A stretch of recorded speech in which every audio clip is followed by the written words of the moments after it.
At the end of a quiet, tree-lined cul-de-sac in Whispering Pines, a tranquil suburban enclave, stood a row of neatly kept homes framed by towering evergreens.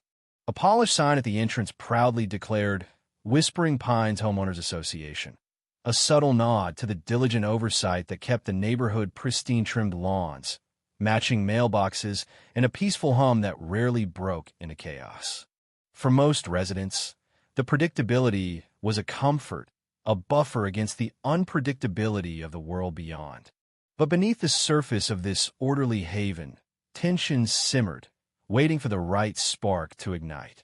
Into this carefully curated calm stepped Clara Hensley, a 30-something palliative care nurse with a gentle demeanor and a backbone forged by years of tending to the dying. She'd recently purchased a modest bungalow at the edge of the cul-de-sac, drawn by its proximity to the regional hospital and the scattering of patients she served across the county. Clara was soft-spoken, her hazel eyes carrying a quiet strength that came from witnessing life's final chapters. Her work demanded not just medical skill, but an emotional resilience she'd honed over a decade comforting families, adjusting morphine drips, holding hands through last breaths. She craved a home that could be her sanctuary, a place to shed the weight of her days. Whispering Pines, with its serene streets and whispering trees, seemed perfect. Clara settled in quickly, unpacking boxes of books and framed photos of patients who'd left her small Tokinsa crocheted scarf, a faded Polaroid, a thank-you note scribbled in shaky handwriting. Within days, she met the HOA board during a routine welcome VY sit. Most were friendly enough, offering smiles and a pamphlet of neighborhood rules. Trash bins out no later than 6 a.m., fences no taller than 4 feet, exterior paint in approved earth tones. But one figure stood out: Vivian Pierce, a sharp-eyed woman in her late 50s with a perpetual clipboard and a wardrobe of crisp blazers. Vivian's presence was commanding, her voice clipped and authoritative. Behind her back, neighbors called her the warden for her relentless inspections and her habit of issuing violation notices for the smallest infracciones garden gnome, deemed too garish, a car parked an inch over the line. To Vivian, Whispering Pines was her domain, and she ruled it with an iron grip. Their first encounter unfolded on a hazy Saturday morning. Clara was watering her newly planted lavender when Vivian appeared at the gate, clipboard in hand. Clara Hensley, correct? She said, not waiting for a reply. I'm Vivian Pierce, HOA VYC president. Welcome to Whispering Pines. I assume you've read the bylaws. She launched into a litany of regulations. Lawn height must not exceed 3 inches, no outdoor lights after 10 p.m., no Cybele laundry lines. Clara nodded politely, though the barrage felt suffocating.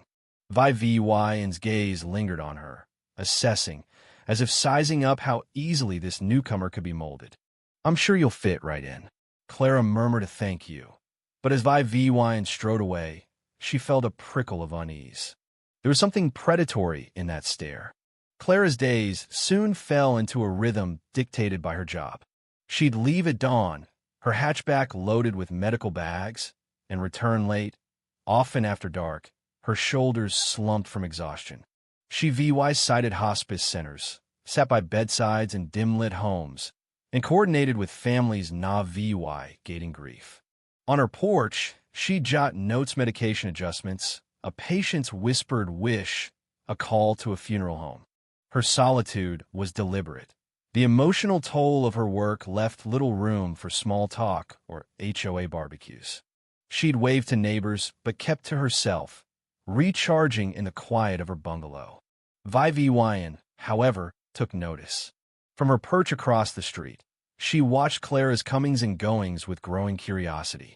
The nurse's irregular hours, Ing before sunrise, returning long after the streetlights flickered, struck her as odd. Most residents adhered to a predictable 9 to 5 cadence. Clara's schedule was an anomaly.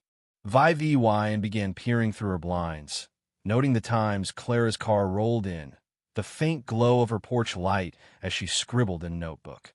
To Vivian, Anything outside the norm was suspect. She wondered if Clara was hiding something, her aloofness a mask for secrets. The tension escalated one crisp October afternoon. Vivian lingered near Clara's mailbox, pretending to inspect a nearby hydrant, when Clara pulled into her driveway. Seizing the chance, Vivian approached. "Long hours, I see," she said, her tone probing. "What exactly do you do?" Clara, weary but polite, explained. "I'm a palliative care nurse.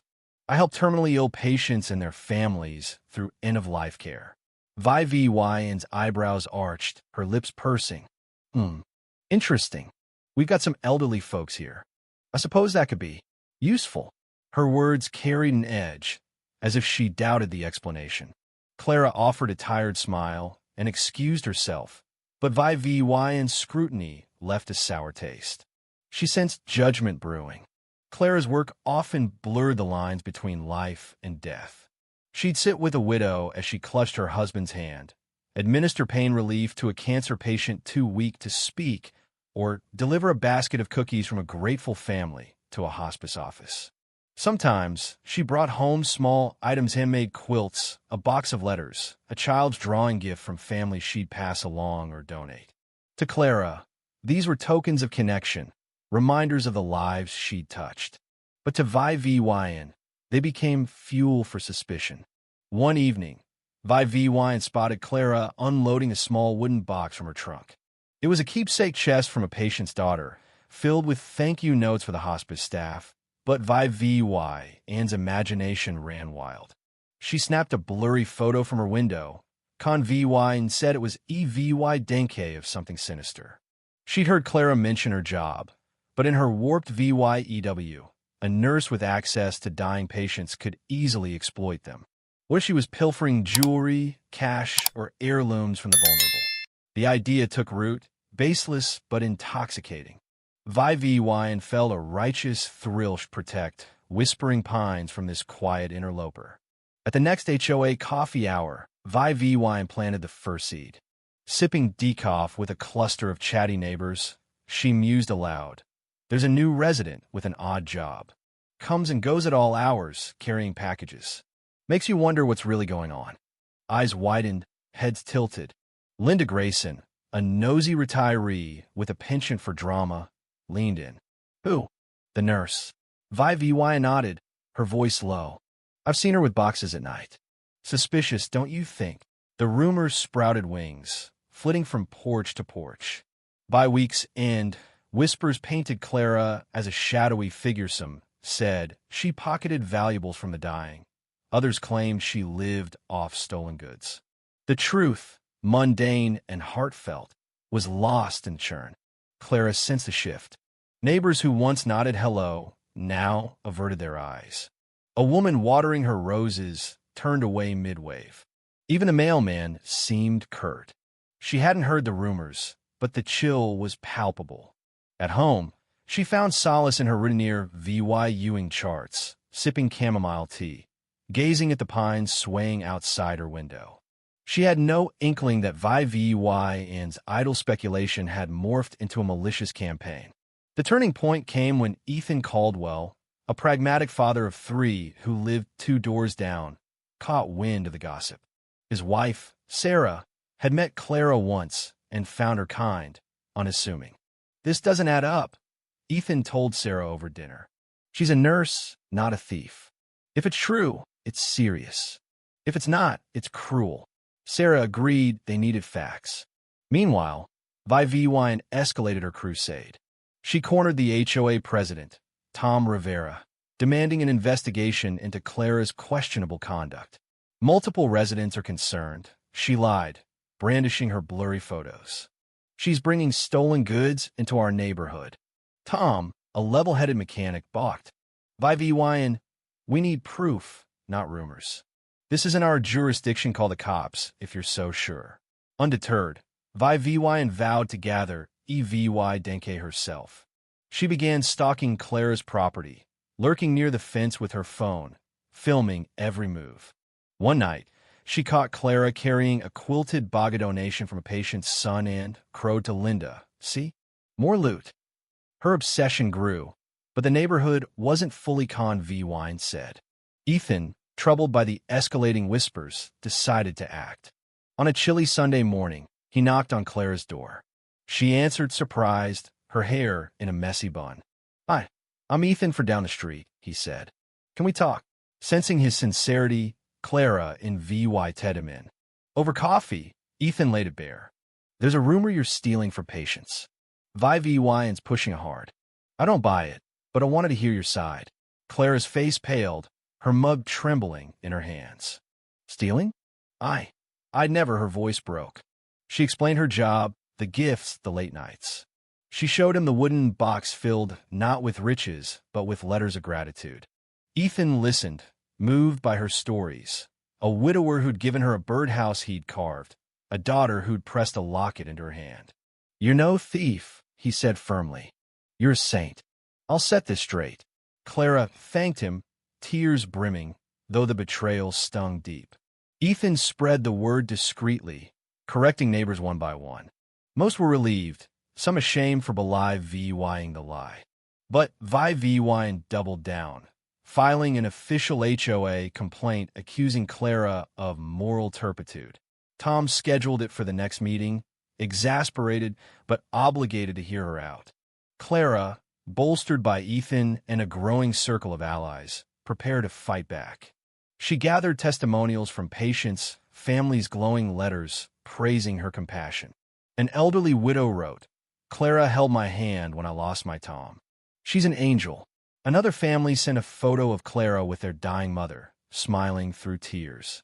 The night of the HOA meeting, the community center buzzed with tension. Vivian took the floor, while viewing her photos like a prosecutor. "This woman exploits the dying. Look at these suspicious items." Her voice rose, theatrical. Clara stood next, steady despite her nerves. "I'm a nurse," she said, holding up a letter. "These items are gifts from families I've helped. Here's what they say." She read aloud, her voice cracking with emotion. The room softened, murmurs turning to nods. Ethan followed, vouching for her integrity. Linda, chastened, stayed silent. Tom shut it down. "No, evy denke, Vivian. This ends here. Clara, we're sorry." Vivian's defeat sparked an unexpected shift. The neighborhood rallied around Clara. A week later, Ethan proposed a Caregivers Day parade to honor her and others like her. The idea caught fire. Families decorated golf carts. Kids painted signs. A local band offered to play. Clara, hesitant about the spotlight, insisted it celebrate all caregivers. On a sunny Saturday, Whispering Pines erupted in celebration. Floats rolled down the street. Nurses, hospice workers, home aides while viewing to cheers. Clara rode with her team, a banner reading "Compassion Heals" fluttering above. Vivian watched from her porch, arms crossed, a flicker of regret in her eyes. The parade birthed a tradition. Each spring, Whispering Pines honored its caregivers, a legacy of Clara's ordeal. Vivian never apologized outright, but her hostility faded. One evening, she left a note on Clara's porch, "Your work matters. I misjudged. It wasn't much, but it was enough." Clara thrived. Her home, a haven of gratitude. Her community, a testament to redemption. From rumors' ashes rose a bond, stronger than suspicion, a neighborhood, united by the quiet heroes among them. If you were the one in this story, how would you react? Would you stand up and fight back, or accept the unreasonable pressure and control from the HOA? Share your thoughts in the comments below. And don't forget to subscribe, like, and share this video with more people. Your small action gives us the motivation to keep bringing you more intense and engaging stories. Thanks for watching, and we'll see you in the next video.